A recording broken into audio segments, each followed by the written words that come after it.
وسلام على عباده الذين اصطفى أما بعد فأعوذ بالله من الشيطان الرجيم بسم الله الرحمن الرحيم وإذا بشر أحدهم بالأنثى ظل وجهه مسودا وهو كظيم وقال رسول الله صلى الله تعالى عليه وسلم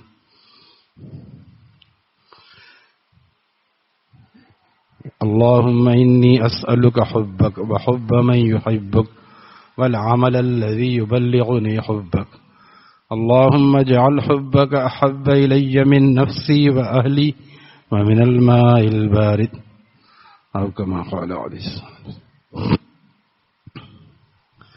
یہ بات چل رہی تھی گزشتہ مرتبہ کہ اللہ تعالیٰ نے اپنے محبوب کی امت پر بہت سے خصوصی افضال فرمائے.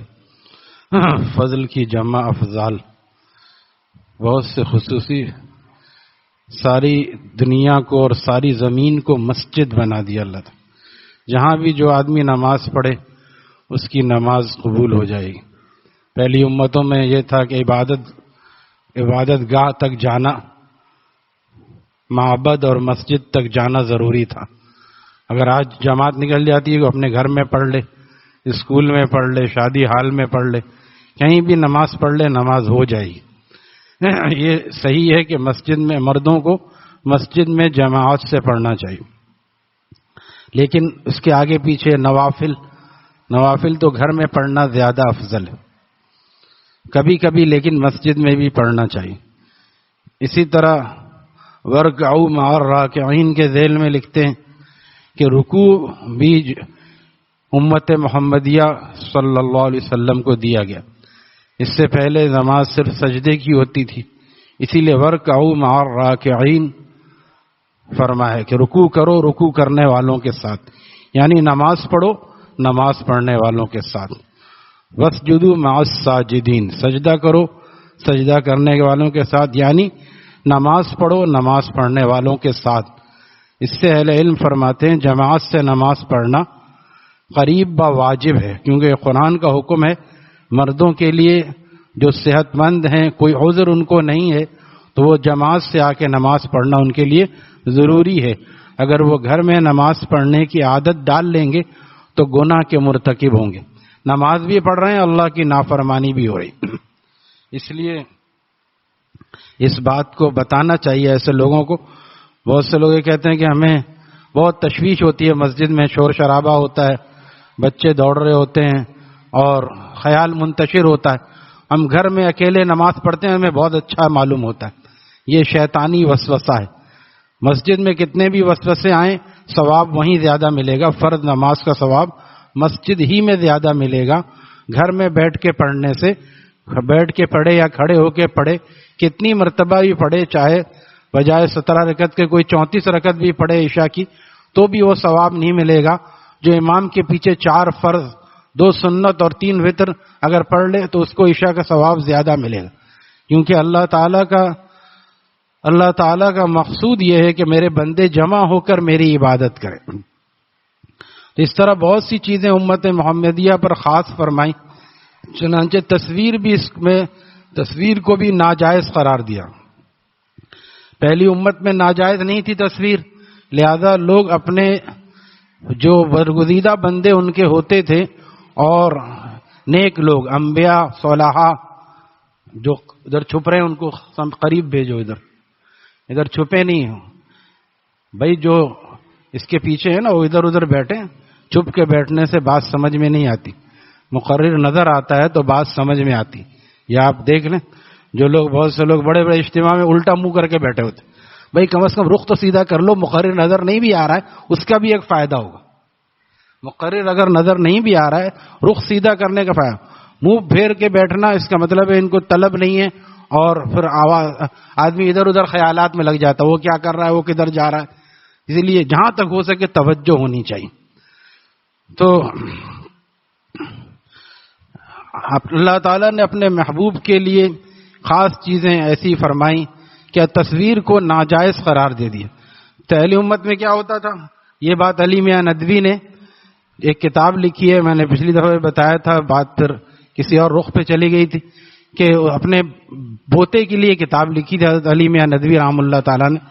بہت بڑے عالم تھے وہ، عربی میں وہ کتاب لکھی تھی. ہمیں ابتدائی تعلیم میں اس کو پڑھایا گیا تاکہ عربی اچھی ہو، بہت ہی سلیس اور آسان زبان میں. اس میں یہ ہے کہ پہلے زمانے کے لوگ جب ان کے برگزیدہ لوگ چلے جاتے تھے، برگزیدہ اللہ کے قریب انبیاء، اس کے بعد ان کے نائبین، تو وہ شیطان ان کے پاس آتا. تصویر تو ویسے ہی جائز تھا، اس زمانے میں تصویر کشی جائز تھی، لہذا کہتا تم ان کی تصویر بناؤ تاکہ وہ یاد رہیں تمہیں، ورنہ تھوڑے دنوں میں بھول جاؤ گے. وہ ان کی تصویر بناتے. پھر اس کے بعد کی پود سے کہتا، نسل سے، کہ خالی تصویر سے تو مزہ نہیں ہے، تم ان کا پتھر کے بت بناؤ. اس زمانے میں یہ بھی کسی حد تک جائز تھا کہ تصویر منع نہیں تھی، اس کے ساری تنوع بھی کر لیتے تھے لوگ خود بخود. آج بھی یہی ہو رہا ہے. پہلے ڈیجیٹل میں اختلاف نکالا گیا، اب پوسٹر پہ بھی تصویریں آ رہی ہیں اور اب بت بھی بنے کھڑے ہیں کئی جگہوں پر، اگرچہ کوئی اس کو جائز سمجھے یا نہ سمجھے. لیکن افسوس ہے کہ اسلامی جمہوریہ پاکستان، پہلا لفظ اسلامی ہے اور اس میں کئی جگہ بت کھڑے ہوئے ہیں، کوئی کسی شکل میں، کوئی کسی شکل میں، کہیں جانور کے بت ہیں، ہرن بنا ہے، شیر بنا ہے، بڑا سا زرافہ بنا ہے. یہ جو شکلیں بنی ہیں بت کے حکم میں، یہ کوئی ڈھکی چھپی بات نہیں ہے، لیکن مسلمان بنا رہے ہیں اور مسلمانوں کے شہروں میں یہ چیزیں رائج ہو رہی ہیں. مسلمان کوئی کہنے والا نہیں ہے کہ کسی کو کیا مطلب ہے، کوئی کچھ بھی کر رہا ہے. حالانکہ اس کے بارے میں ان کو اہل علم سے رجوع کرنا چاہیے کہ پاکستان اسلامی مملکت ہے، کیا اس میں بھی بتوں کا رکھنا جائز ہوگا؟ یہی بات وہ نہیں پوچھتے تھے تو عرب میں جو ہے وہ ایک بیت اللہ میں 360 بت رکھے ہوئے تھے. نائلہ، اصاف، یہ بڑے بڑے بت تھے، اور لات، عزا، حبل، یہ بڑے بڑے بت تھے. باقی ان کے چھوٹے چھوٹے چیلے بھی تھے، کئی بے شمار بت رکھے ہوئے تھے. آج بھی پاکستان کے اندر، اور اب سنا ہے کہ سعودی عرب میں بھی بعضوں کا جو ہے وہ بت بنا کے رکھا جا رہا ہے، وہ ایک شو پیس کے طور پہ، ڈمی کے طور پہ، خوشبی طور پہ ہو. اسلام اس کو ناجائز اور حرام قرار دیتا ہے. اس میں چاروں ائمہ متفق ہیں کہ جس کا سایہ ہو اور وہ اس میں حرام ہوتا ہے، حرام ہوتا ہے. تو بات ڈیجیٹل سے چلی آ گئی بتوں تک. یہی ہوتا ہے، یہی ہوا پہلے زمانے میں بھی کہ تصویر بنائی، پھر اس کے بعد دوسری نسل نے اس کا بت بنایا، پھر اس کے بت کے سامنے آ کر کھڑے ہوتے تھے بڑے خوشی و خضوع کے ساتھ تاکہ دن کا آغاز اچھی طرح ہو. جیسے مسلمان فجر کی نماز پڑھ کے دن کا آغاز کرتا ہے، اللہ کے سامنے کھڑا ہے، اللہ کی مہربانیاں سمیٹتا ہے، تو وہ بھی جا کے سامنے کھڑے ہوتے اور گویا ایک نیک شگون حاصل کرتے. پھر اس کے بعد کے لوگ آہستہ آہستہ اس سے ہاتھ اٹھا کے کچھ مانگتے، کوئی ذرا سا جھک جاتا. یہ سب باتیں علی میاں ندوی رحمہ اللہ تعالی نے لکھی. اس کے بعد اگلی پود اور نسل جب آتی تو باقاعدہ پرستی شروع ہو جاتی، اور اس کے بعد انہی کو حاجت روا اور مشکل کشا کہہ کے انہی کو بت خدا مان لیا جاتا. پھر جب وہ گمراہ ہو جاتے پھر اللہ تعالیٰ کوئی نیا نبی بھیجتے، ان کو منع کرو. وہ سنتے نہیں تھے کہ تمہیں کیا ہو گیا، تم ہمیں اپنے برگزیدہ بندوں سے ہمیں روکتے ہو عبادت سے، یہ تو ہماری عبادت ہے. وہ اس کو عبادت سمجھتے. جیسے آج مجاور بھائی کو منع کیا جائے کہ تم یہ قبر پہ کیوں بیٹھے، ارے بھائی یہ تو بزرگ ہیں، یہ بزرگ ہیں. تو کیا بزرگ پرستی انہوں نے سکھائی یا انہوں نے خدا پرستی سکھائی ہے کہ ایک اللہ کی عبادت کرو؟ آج بھی مسلمانوں نے وہی کر لیا جس سے نبی علیہ السلام نے منع کیا تھا. آپ نے منع کیا تھا میری قبر کو میلہ مت بنانا، عیدگاہ مت بنانا. لہذا آج دیکھیے الحمدللہ وہاں سب چیزیں جو ہیں شریعت کے مطابق، اور کوئی اس طرف کو رخ کر کے دعا بھی نہیں مانگ سکتا. لیکن یہاں دیکھیے مزاروں پہ ہر جگہ دعائیں مانگی جا رہی. بھئی دعا مانگنا ہے، مسجد میں بھی دعا، گھر میں بھی دعا قبول ہوتی ہے. یہ الگ بات ہے کہ مسجد میں زیادہ قبول ہوتی ہے، مسجد نبوی چلے جائیں اور قبول ہوتی ہے، مسجد حرام چلے جائیں اور قبول ہوتی ہے. یہاں تک کہ کسی بزرگ کے مزار پہ جا کے بھی دعا زیادہ قبول ہوتی ہے، کوئی غلط بات نہیں. لیکن دعا اللہ سے مانگی جائے گی، اس لیے کہ جہاں بزرگ ہوتے ہیں وہاں اللہ کی رحمت برستی ہے، اور جہاں رحمت برستی ہے وہاں پر دعا زیادہ قبول ہوتی ہے، بس یہ بات۔ لیکن یہ سمجھنا کہ وہیں جا کے دعا قبول ہوگی، کہیں اور دعا کرنے سے دعا اتنی قبول نہیں ہوگی، یہ بات غلط ہے، یہ بات بالکل غلط ہے کہ کہیں اور جا کے دعا قبول ہوگی، یہ نہیں ہوگی۔ یہ مسجد میں تو ٹھیک ہے، لیکن اللہ تعالیٰ نے اتنا آسان کر دیا، بتا رہا ہوں، صلاۃ حاجات کہیں بھی پڑھیں، گھر میں پڑھیں 2 رکعت صلاۃ حاجات، اور اللہ سے مانگیں، اللہ تعالیٰ ہر جگہ موجود، ہر جگہ موجود ہے۔ ہر بے کس و مجبور کی کرتے ہو خوش آمد۔ اگر یہ بے کس اور مجبور نہ ہوتے تو قبر میں کیسے چلے جاتے؟ بیمار بھی پڑتے ہیں اولیاء اللہ، ہر آدمی مرنے سے پہلے بیمار پڑنا ضروری ہے، اچانک بھی ہوتا، بیماری ایسی آئی کہ ہارٹ اٹیک ہوا، انتقال ہو گیا، بیمار بھی پڑتے ہیں اور قبر میں بھی چلے جاتے ہیں۔ ہر بے کس و مجبور کی کرتے ہو خوش آمد، ایک صاحب قدرت کو منع کیوں نہیں لیتے؟ ان اللہ لا یغفر ان یشرک بہ، اللہ تعالیٰ کا اعلان ہے قیامت تک، قرآن کریم یہ آیت، ایسی آیت کئی جگہوں پر موجود ہے۔ اللہ تعالیٰ شرک کے گناہ کو معاف نہیں کریں گے۔ جو کسی کو حاجت روا مشکل کشا کسی دوسرے کو سمجھے گا، حاضر و ناظر مشکل کشا حاجت روا، اللہ تعالیٰ اس شرک کے گناہ کو معاف نہیں کریں گے۔ سجدہ کرے گا غیر اللہ کو۔ آپ علیہ السلام کو صحابہ نے پوچھا، سب روایتیں موجود ہیں، سنتے نہیں، سمجھتے نہیں، اپنی چلانا چاہتے، کیا حرج ہے اس میں؟ حرج یہ ہے کہ نبی علیہ السلام نے صرف سجدہ کرنے سے تو منع کیا ہی۔ جب صحابی نے آ کے پوچھا کہ میں قیصر و کسریٰ کے دربار میں گیا تھا، وہ لوگ تو اپنے بادشاہ کو سجدہ کرتے ہیں، یہ تو فاسق و فاجر کافر لوگ ہیں، آپ اس کے زیادہ مستحق ہیں یا رسول اللہ صلی اللہ علیہ وسلم، کیا ہم آپ کو سجدہ کریں؟ آپ نے فرمایا سجدہ کسی مخلوق کو مخلوق کا سجدہ کرنا جائز نہیں۔ چاہے یہ سجدہ بھی خاص، یہ بھی پہلے تھا حضرت یوسف علیہ السلام کے زمانے میں، اور پہلے انبیاء کے زمانے میں سجدہ تعظیمی تھا، یہ بھی اللہ تعالیٰ نے اسی فتنے کی وجہ سے اس کو ختم کر دیا، لیکن پھر امت نے وہیں پکڑ لیا۔ اس زمانے میں آپ دیکھیے سورہ یوسف کی تفسیر پڑھیں، یہاں پوری میں نے الحمدللہ کئی سال پہلے اس کو بیان کیا، اس میں سارے کے سارے بھائی سجدے میں چلے گئے ان کے سامنے، یہ سجدہ تعظیمی تھا جو اس زمانے میں جائز تھا۔ نبی علیہ السلام کی شریعت میں سجدہ تعظیمی کو بھی حرام قرار دے دیا۔ سجدہ کیوں نہیں؟ کیوں کہ اسی سے پھر اور راستے کھلتے ہیں۔ ہر آدمی کہتا ہے میں تو سجدہ تعظیمی کر رہا ہوں، میں وہ سجدہ نہیں کر رہا ہوں نماز والا، بلکہ میں سجدہ تعظیمی کر رہا ہوں۔ تو آپ نے سب کو منع کر دیا کوئی سجدہ نہ کرے۔ اگر میں کسی کو سجدے کی اجازت دیتا تو میں بیویوں کو حکم دیتا کہ وہ اپنے شوہروں کا سجدہ کیا، بیوی کو حکم دیتا کہ شوہر کو سجدہ کیا، یہ مقام بتایا، کرنے کو نہیں فرمایا کہ اپنے شوہر کو سجدہ کیا کریں۔ پتہ چلا کہ اللہ تعالیٰ نے یہ فرق رکھا ہے میاں بیوی میں، اور شوہر کو قوام بنایا، الرجال قوامون علی النساء، لیکن قوام سے مراد ماشاء اللہ ایڈمنسٹریٹر نہیں کہ صرف حکم چلائے، بلکہ طریقے کے ساتھ اس سے نرمی کے ساتھ پیش آئے۔ یہ حکم بھی دے دیا وعاشروہن بالمعروف کہ ہاں بھلائی کے ساتھ پیش آؤ۔ تو آگے جا کے یہ ہوتا گیا کہ لوگوں نے وہی پرستی شروع کر دی۔ پھر نبی جب آتا پھر وہ بہت مشکل سے مانتے، بعضے نہیں مانتے، اسی سے یہ بعضوں پہ عذاب آیا۔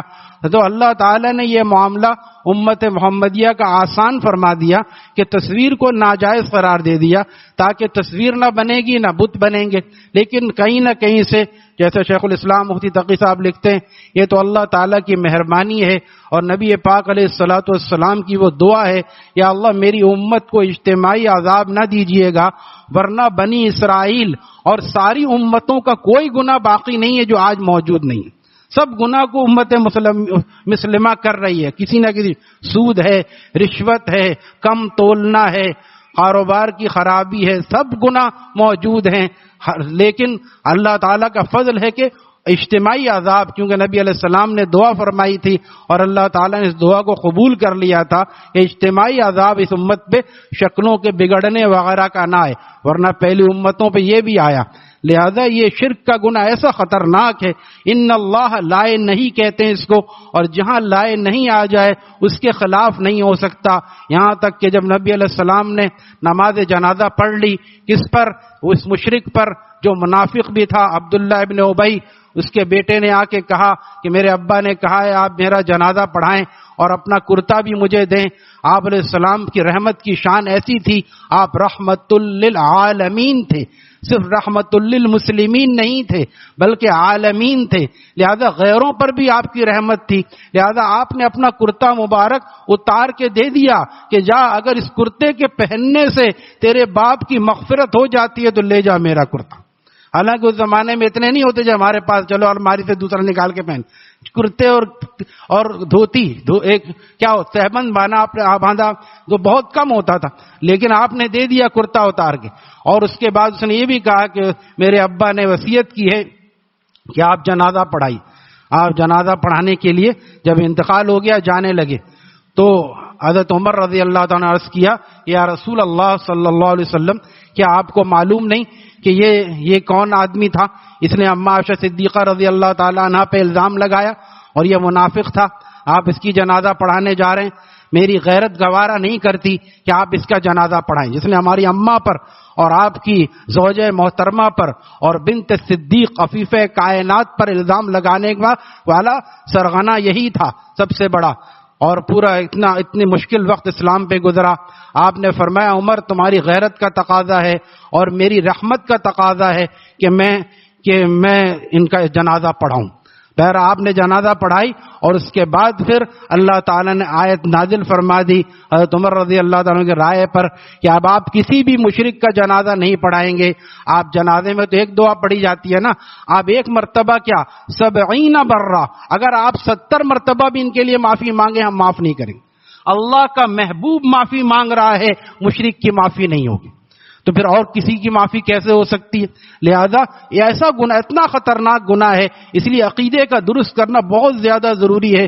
آج یہ عقیدہ ایسا عام ہو گیا کہ فلاں سے بھی ہوتا ہے فلاں سے بھی ہوتا ہے. اسی لیے الحمدللہ ہمارے ایک دوست کہنے لگے کہ یہ تبلیغ والے پہلے تو کہتے تھے کہ مردوں سے کچھ نہیں ہوتا, اب کہتے ہیں زندوں سے بھی کچھ نہیں ہوتا. واقعی زندوں سے بھی کچھ نہیں ہوتا, صرف اللہ سے ہوتا ہے, کیونکہ زندہ بھی کسی کے کام آتا ہے تو ایسے وقت میں ہری جھنڈی دکھا دیتے.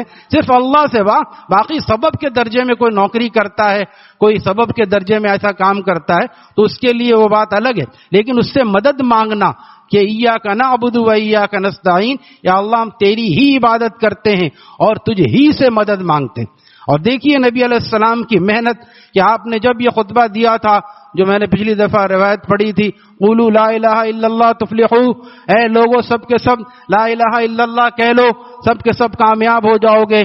اس وقت میں نائلہ اور اساف کے بت کے ساتھ تقریباً 360 بت یعنی سینکڑوں کی تعداد میں بت رکھے تھے, اور نبی علیہ السلام نے اس زمانے سے جو تحریک چلائی, صحابہ نے بتوں کو ختم کیا, یہاں تک ختم کیا, اتنا ختم کیا بتوں کو کہ جب آپ آخری خطبہ دے رہے تھے کوئی ایک بت بھی پورے عرب میں موجود نہیں تھا.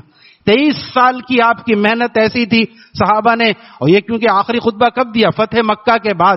جب فتح مکہ ہوا آپ خود اپنے ہاتھوں سے بتوں کو گرا رہے تھے, آپ نے تصویروں کو مٹایا. اب آپ سوچئے جو قوم ملت ابراہیمی کو اتنا پسند کرتی تھی, حج کرتی تھی, عمرہ کرتی تھی, طواف کرتی تھی, وہی قوم جو ہے وہ کیا اس نے وہاں پہ کعبے میں 2 بت ایسے بنے ہوئے, ایک ابراہیم علیہ السلام کی شبیہ تھی, ایک اسماعیل علیہ السلام کی شبیہ, اور دونوں کے ہاتھوں میں جوئے کے تیر تھے.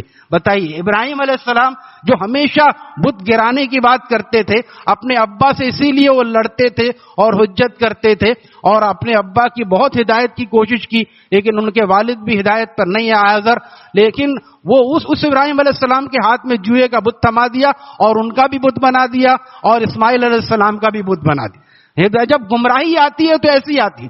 جس ملت ابراہیمی کی بات کرتے ہیں کہ جو بالکل کہتے ہیں کہ میں بالکل شرک سے میں بہت زیادہ بیزار ہوں ابراہیم علیہ السلام, لیکن ان کے ہاتھ میں بھی یہ تھا.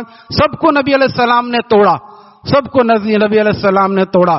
منہ کے بل گر کے هو اللہ, کس کی ہیبت سے صنم سہمے ہوئے رہتے تھے. اقبال کہتے کس کی ہیبت سے صنم سہمے ہوئے رہتے تھے, منہ کے بل گر کے هو اللہ احد کہتے. نبی علیہ السلام نے گرایا, مٹایا, تصویریں بنی تھی. آج بھی آپ دیکھیں بعضوں کی عبادت گاہوں میں تصویریں بنی ہیں, بعضوں عبادت گاہ میں تصویر بنی. یہ وہی دور ہے, یہ وہی عہد جہالت کا دور ہے. تصویر بنی ہوئی ہے عبادت گاہوں میں. برگزیدہ لوگوں کی ہے لیکن ناجائز ہے. اسی لیے یہ مسئلہ سمجھ لیجئے کہ تصویر اداکار یا اداکارہ کی ہو یا پیر صاحب کی ہو، کسی کی طرف بھی منسوب ہو، ناجائز ہے. اس کا لٹکانا اور جہاں پہ وہ لٹکی ہوتی ہے تصویر جس گھر میں، اس میں رحمت کے فرشتے نہیں آتے. یہ بھی سمجھ لیجئے رحمت کے فرشتے نہیں آتے. کوئی سمجھے چلو اچھا ہے، جیسے ایک وقوف نے کیا کہ میں کتا اس لیے ساتھ رکھتا ہوں، تصویر بھی لٹکا کے رکھتا ہوں تاکہ فرشتہ آئے نہیں تو میری موت نہیں آئے گی. تو اس نے کہا کہ بھائی جو فرشتہ کتے کی روح نکالے گا وہ بھی تیری روح نکالے گا. موت کا فرشتہ آئے گا، رحمت کا فرشتہ نہیں آئے گا. یہ سب بھی اتنی سی بات نہیں سمجھتے. لہذا اس تصویروں سے گھروں کو، اور گھروں میں اب الحمدللہ علماء کی محنت اور کچھ علمی شعور آنے کی وجہ سے اکثر گھروں میں تصویریں لٹکی ہوئی کم ہیں، لیکن پھر بھی ہوتا ہے کسی نے بچے کی تصویر لگائی. میں ایک رشتہ دار کیا گیا، اس کی تصویر لگی، میں نے کہا یہ پہلے اس کو الٹے ختم کریں تب میں یہاں بیٹھوں گا، کیونکہ حضرت عمر نے اس گھر میں جانے سے منع کر دیا جہاں تصویر رکھی ہوئی تھی. ناشتہ کی دعوت تھی، حضرت عمر نے فرمایا میں یہاں ناشتہ نہیں کر سکتا کیونکہ یہاں تصویر لگی. آپ علیہ السلام انتظار کر رہے تھے اور گھر میں کتے کا بچہ تھا اور وہ ایسے آ کے بیٹھ گیا. اس زمانے میں گھر بند تھوڑی ہوتے تھے، کھلے دروازے ہوتے تھے. حضرت جبریل امین دیر سے آئے، جب وہ نکل کے گیا آپ نے فرمایا تم نے آج اتنی دیر کر دی، تم تو وعدے کے پابند ہو. حضرت جبریل نے فرمایا کہ جہاں کتا ہو تصویریں ہوں وہاں ہم داخل نہیں ہوتے. نبی کی موجودگی میں جبریل امین نہیں آ رہے ہیں تو ہمارے گھروں میں فرشتہ کہاں سے آئے گا؟ یہ کس نے بے انتظامی کی؟ ٹی وی میں کیا آتا ہے؟ تصویریں نہیں آتی. دن رات ٹی وی چل رہا ہے، پھر ہم کہتے ہیں کسی نے کچھ کرا دیا ہے مولانا صاحب چل کے آپ کچھ پڑھ دیں. یہ کام بھی مولانا کا ہے. میں کہتا ہوں ٹی وی کو ہٹا دو، ان تصویروں کو ہٹا دو اور تلاوت کی آواز تمہارے گھر سے آئے، پھر دیکھو کیسی رحمت برستی.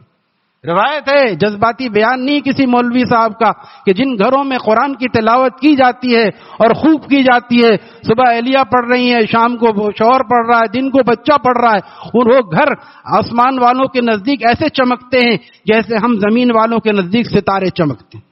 اللہ تعالیٰ کی خصوصی رحمت کا مورد جب بنے گا جب وہاں تلاوت ہو رہی ہے، وہاں دین کے احکامات نافذ ہو رہے ہیں. جب دن رات ٹی وی چل رہا ہے، گانا بج رہا ہے، نحوست نہیں اترے گی تو برکت کہاں سے اترے گی؟ لہذا بیت اللہ سے پھر آپ نے ان چیزوں کو مٹایا اور پھر وہ وقت آیا کہ آپ نے جب فرمایا کل امر الجاہلیہ تحت قدمی، تمام جاہلیت کی رسمیں میرے قدموں کے نیچے ہیں. آپ نے سود کو ختم کر دیا، سود کو اسی دن آپ نے ختم کر دیا تھا اور پاکستانیوں نے گلے سے لگایا. یہی وجہ ہے آئے دن بجلی اور گیس کیوں بڑھ رہا ہے؟ کیونکہ سودی قرضہ دینا ہے، لہذا قرضہ لے کے پھر دیتے ہیں. یہ بھی عجیب معاملہ ہے. اگر سب پاکستانی ایک ہو جائیں اور ہمارے بڑے بھی ساتھ آئیں تو سود اگر ختم ہوگا تبھی ترقی شروع ہوگی. سود کے ساتھ کوئی قوم ترقی نہیں کر سکتی، کیونکہ حرب من اللہ ورسولہ فاذنوا بحرب فإن لم تفعلوا، اگر تم سود کو نہیں چھوڑو گے تو حرب من اللہ ورسولہ، اللہ اور اس کے رسول کا اعلان جنگ سن لو. اللہ اور اس کے رسول سے اعلان جنگ مول کے کوئی بھلا ترقی کر سکتا ہے؟ لہذا آپ نے سود کو اسی دن حرام قرار دے دیا. اب حضرت عباس یہ کام کرتے تھے جب کرتے تھے کیونکہ اسلام نہیں آیا تھا تو اس وقت کرنا کوئی وہ مطعون نہیں کیا جائے گا. آپ کے چچا تھے، آپ نے سود پہ دے رکھا تھا قرضہ. حضرت آپ علیہ السلام نے فرمایا میں سب سے پہلے میں اپنے چاچا کا سود معاف کرتا ہوں، صرف اصل رقم ان کو دے دی جائے وہ دے دیں گے اور اس کے بعد سودی کام سب سے کے لیے ختم. اور لوگ کہتے ہیں کہ ٹھیک ہے مسلمانوں کو آپس میں نہیں، غیروں سے کرنا کیسے؟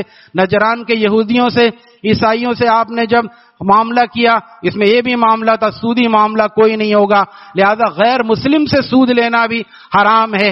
حکیم الامت سے جب کسی نے پوچھا کہ غیر مسلم سے سود لینا کیوں حرام ہے، حضرت حکیم الامت نے فرمایا غیر مسلمہ سے بدکاری کرنا کیوں حرام ہے. کہہ رہے ایسا جواب دیتے ہیں نا، بالکل لگنے والا جواب دیتے. یہ کوئی جواب ہے؟ یہی جواب ہے بھئی. اللہ کا حکم ہے غیر مسلم عورت سے بھی منہ کالا نہیں کر سکتے، غیر مسلم سے بھی سودی کاروبار نہیں کر سکتے.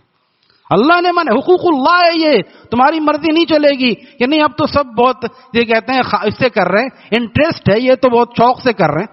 شیخ الاسلام سے کہہ رہے ہیں ایسے لوگ بھی ہیں، ایسے لوگ اتنا بڑا علم آ گیا. بیت المکرم میں شیخ الاسلام سے ملے کہ آپ لوگ اس کو سود کہتے ہیں، پہلے زمانے میں ظلم تھا، اب تو انٹرسٹ ہے، اب تو دنیا اس پر چل رہی ہے، آپ لوگ اس کو بھی. مولانا حضرت نے یوں ہاتھ ملایا، جب مسئلہ آپ کو معلوم ہے تو بحث کا فائدہ نہیں ہے، آگے بڑھ گئے. جواب جاہلاں باشد خاموشی.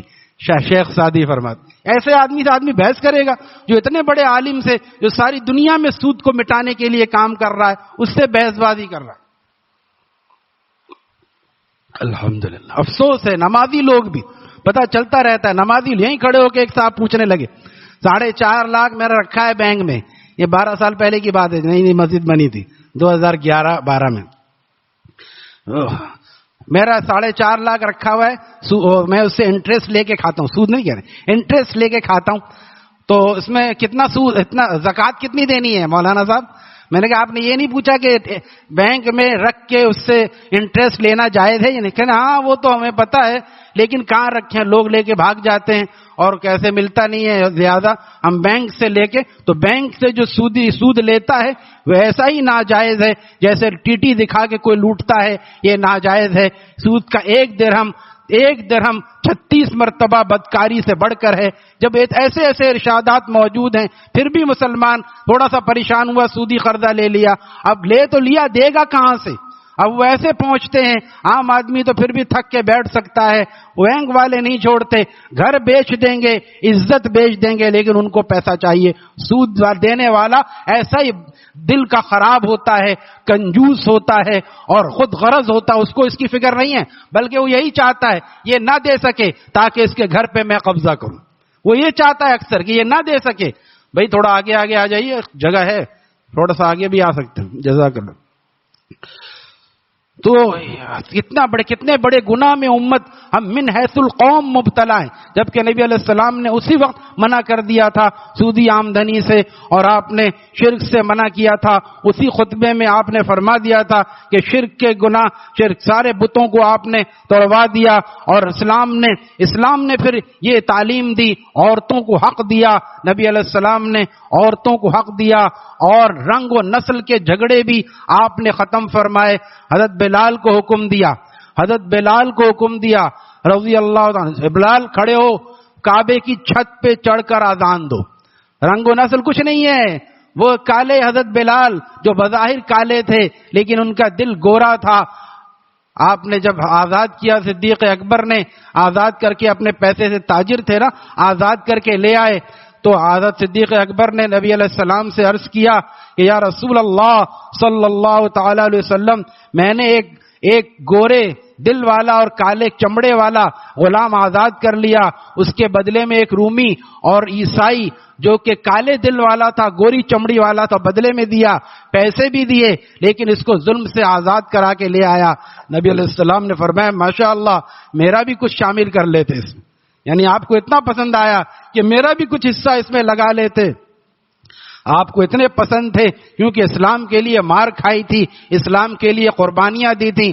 آپ نے فرمایا فتح مکہ کے دن کہ بلال اوپر چڑھو اور کعبے کی چھت پہ چڑھ کے اذان دو۔ مائک اسپیکر تو کوئی تھا نہیں، یہی بلندی پہ اذان دینے کا اس زمانے میں وتیرہ تھا، لہذا اب مشرکین کی جو ہے نا نانی یاد آ رہی ہے ان کو، ارے ہم یہاں پہ کسی اور کو گوارا نہیں کرتے تھے، یہ کالا حبشی کعبے کی چھت پہ چڑھا ہوا ہے۔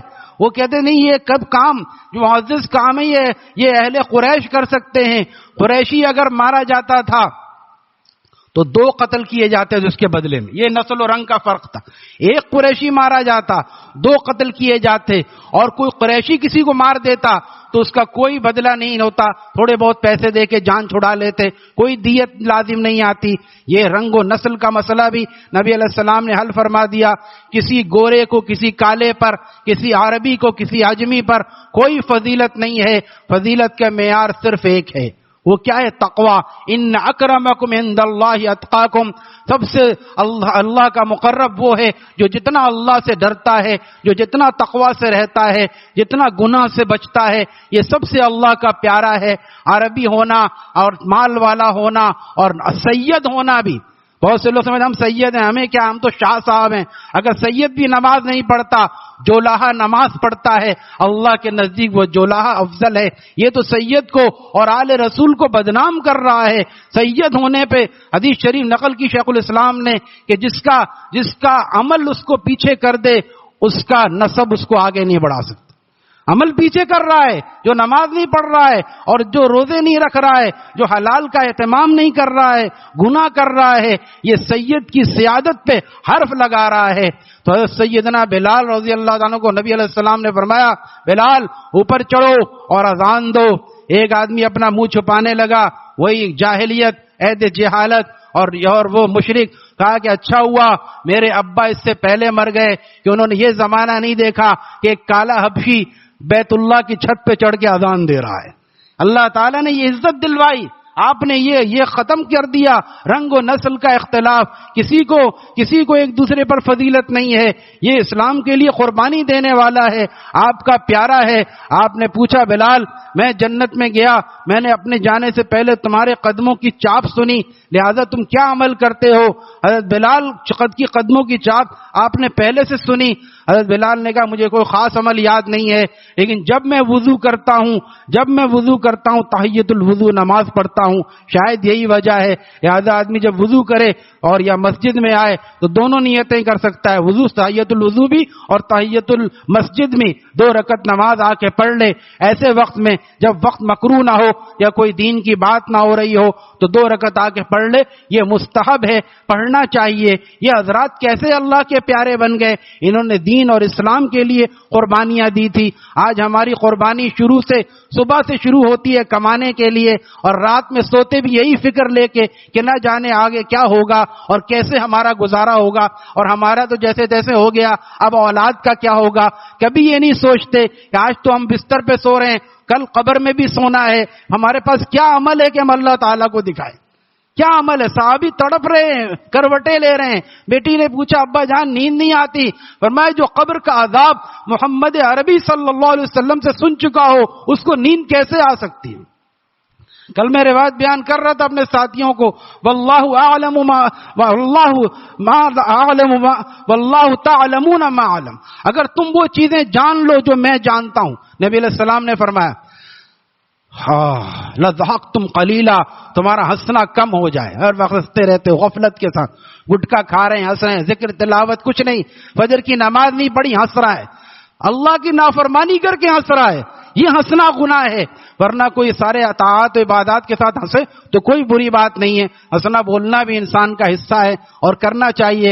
فرمایا، اگر تمہیں پتہ چل جائے جو مجھے معلوم، واللہ لو تعلمون ما علم لضحکتم قلیلا ولبکیتم کثیرا، تمہارا ہنسنا کم ہو جائے، تمہارا رونا زیادہ ہو جائے، اور تجارون الی اللہ تعالی اللہ خرجتم الی السودات، تم جنگلوں کو نکل جاؤ، جو مجھے معلوم ہے اگر تمہیں معلوم ہو جائے تم جنگلوں کو نکل جاؤ، وتجارون الی اللہ تعالی، اللہ تعالی سے پناہ مانگتے پھرو کہ ہمارا کیا بنے گا۔ کبھی ہم یہ بھی تو سوچیں کہ ہم قبر میں جائیں گے، ہمارا کیا بنے گا۔ اولاد جس نے ہمیں کھلایا ہے، ہمیں جس نے سر چھپانے کی جگہ دی ہے، وہ اولاد کا بھی وہی پالنے والا ہے، لیکن ہمیں یہ اعمال جو وہاں کام آنے والے ہیں ہمارے پاس کتنے ہیں؟ فجر کی نماز ہے، ذکر ہے، تلاوت ہے، بہت اچھا، یہ سب اعمال حسین شکل میں سامنے آ جائیں گے، اور جب وہ گھیر لیں گے فرشتے خود ہی سمجھ جائیں گے بھائی یہ تو اللہ کا پیارا ہے۔ رابعہ بصریہ کا قصہ نہیں سنا آپ نے؟ رحم اللہ تعالی علیہ، یہ بزرگ عورت ہے جو مرد اس کا مقابلہ نہیں کر سکتے۔ جب قبر میں گئیں، لکھتے ہیں کہ وہ امت قبر میں گئیں تو فرشتے آ گئے، مر ربو کا ما دینو کا، ارے تم پوچھ رہے ہو مجھ سے میرا رب کون ہے؟ میں تو ابھی 2 گز نیچے آئی ہوں، تم آسمان سے اتنے نہیں، تم بتاؤ تمہارا رب کون ہے؟ میں تو ساری زندگی یہی کرتی رہی، ایسا مسلمان ہو۔ بڑے پیر صاحب کا مرید انتقال ہو گیا، فرشتے آ گئے خواب میں، کسی نے کیا کہا کہ مجھے پوچھ رہے ہیں سوال کے لیے۔ میں نے کہا تمہیں پتہ نہیں میں بڑے پیر صاحب کا مرید ہوں؟